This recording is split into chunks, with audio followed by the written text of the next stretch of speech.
Indore crime branch ने नकली crime branch बनकर लूट करने वाले और मारपीट करने वाले 3 आरोपियों को गिरफ्तार करने में सफलता हासिल की है। आरोपियों द्वारा एक युवक को उसके घर से उठाया और गाड़ी में बिठाकर उसके साथ मारपीट की गई। बीच बचाव करने आए युवक के पिता के साथ भी मारपीट की गई थी। पूरे ही मामले में इंदौर क्राइम ब्रांच ने नकली क्राइम ब्रांच के अधिकारियों को गिरफ्तार किया है। दरअसल 2 दिन पूर्व इंदौर क्राइम ब्रांच में फरियादी स्नेह पिता राजेश परमार द्वारा शिकायत दर्ज कराई गई थी कि उसके घर 3 आरोपी दीपक, नीरज और अमन आए और क्राइम ब्रांच का अधिकारी बताते हुए घर में घुसकर मारपीट की और उसके पिता को लसूड़िया क्षेत्र में ले जाकर धमकाया और उसके साथ भी मारपीट की गई। कहा कि तुम गलत काम करते जिसके लिए तुम्हें जेल जाना होगा। धमका करके आरोपियों ने 5 लाख रुपए से अधिक उनके अकाउंट से ट्रांसफर करवा लिए और उन्हें छोड़ दिया गया। इसके बाद उन्होंने पुलिस की शरण ली और आरोपी के खिलाफ शिकायत दर्ज कराई। पूरे मामले में पुलिस ने त्वरित कार्यवाही करते हुए 3 आरोपी दीपक तिवारी, अमन लखिया, नीरज तिवारी को गिरफ्तार किया है। पूछताछ में आरोपियों ने बताया है कि वह कई दिनों से फरियादी पर निगरानी रख रहे थे। मौका मिलते ही आरोपियों ने घटना को अंजाम दिया। फरियादी ने पुलिस को बताया कि वह प्रॉपर्टी की दलाली और मोबाइल रिपेयरिंग का काम करता है। फिलहाल पकड़े गए आरोपियों से पुलिस पूछताछ कर रही है। वहीं एक आरोपी और भी शामिल है जो भी फरार है, जिसकी तलाश में क्राइम ब्रांच की टीम लगी हुई है। उसे भी जल्द गिरफ्तार कर लिया जाएगा। ये भी कल परसों के बीच की घटना है जिसमें कि 4 आरोपियों ने मिल करके नकली क्राइम ब्रांच का ऑफिसर बनकर के द्वारकापुरी में एक व्यक्ति है स्नेह परमार, उसको इन लोगों ने उठाया और घर से इसको जबरदस्ती उठाया, अपनी गाड़ी में लोड किया और फिर इसको ले जा करके वहाँ पे मारपीट करी। अब इसमें बल्कि जब घर में उठा रहे थे उसके पिताजी के साथ भी उन्होंने मारपीट करी और ज़बरदस्ती उसको वहाँ से ले गए। वहाँ ले जा करके और मारपीट करने के बाद में इन्होंने इससे जो इसका मोबाइल है इसको तत्काल इन्होंने कब्जे में लिया। कब्जे में लेकर के इन्होंने USDT ट्रांसफ़र इससे ज़बरदस्ती कराया जो लगभग 5 लाख से ऊपर की राशि का होता है।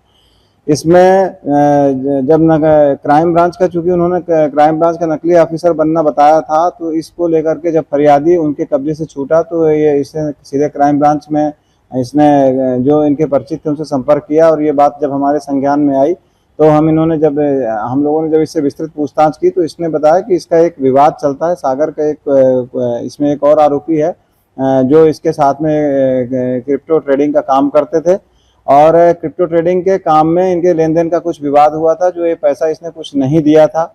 उस बात को लेकर के जो मुख्य आरोपी है उसने यहाँ पे इंदौर में 4 लोगों को हायर किया और लगभग 2.5 से 3 लाख रुपए देने की बात कह करके कि भाई जो भी तुम वसूल करोगे तो इसमें से जो पैसा आएगा उसमें से 2.5-3 लाख रुपए हम तुम्हें देंगे और तुम इससे हमको ये पैसा जो है ट्रांसफ़र करके बताओ। इस बात को लेके यहाँ पे इन 4 आरोपियों जिनके नाम थे दीपक शर्मा और दीपक तिवारी, नीरज तिवारी और एक अमन लखिया, इसके अलावा एक और आरोपी है जो अभी जिसकी हम तलाश कर रहे हैं। तो इन चारों ने मिलकर के ये प्लान किया था कि हम नकली क्राइम ब्रांच के ऑफिसर बन के और इसको उठाएंगे ताकि मतलब घर के लोग भी इसकी सूचना पुलिस को ना दे सकें। ये इनकी मंशा थी, लेकिन इनकी मंशा फेल हो गई क्योंकि इन्होंने फरियादी को मारपीट काफ़ी करी थी और फरियादी जैसे ही छूट करके आया तो उसने ये रिपोर्टिंग करी, तब इनका खुलासा हुआ। अभी इनमें से 3 आरोपियों को पकड़ा गया है। 2 आरोपी अभी भी फरार हैं जिसकी तलाश के लिए टीमें हमारी लगी हुई हैं। और अब इसमें ये भी जब उनसे विस्तृत पूछताछ की गई तो पता चला कि दीपक तिवारी, नीरज तिवारी के खिलाफ 15 अपराध पहले से पंजीबद्ध हैं और ये अपराधी किस्म के लोग हैं। पूर्व में भी इस तरह की घटनाएं इन लोगों ने घटित की होंगी। इस संबंध में अभी हम पुलिस रिमांड लेकर के इनसे आरोपियों से पूछताछ कर रहे हैं और अब इनका पुलिस रिमांड लिया गया है। आगे अब इस पर पूछताछ की जाएगी। अभी जो प्रकरण पंजीबद्ध हुआ है वो धारा 115(2), 140(3), 308(2), 309(6), 319(2) भारतीय न्याय संहिता के तहत प्रकरण पंजीबद्ध किया गया है, जिसमें एक्सटोर्शन से संबंधित धाराएं हैं, मारपीट से संबंधित धाराएं हैं, जबरन वसूली संबंधी धाराएं हैं जिनका समावेश किया गया है। अब इनमें इनकी गिरफ्तारी किया जाकर के आगे कार्रवाई की जा रही है। सर, ये कब की घटना है और इस फरियादी को कहां ले जाया जाता है, कितने समय में पूरा पेमेंट होता है? ये घटना दिनांक 9/10/25 के शाम को 6 से 7 बजे के बीच में घटित होता है। द्वारकापुरी में ये आरोपी गण अपने किया गाड़ी से गए हुए थे, सोनेट गाड़ी से गए हुए थे और इन्होंने सीधा उसको घर से उठाया।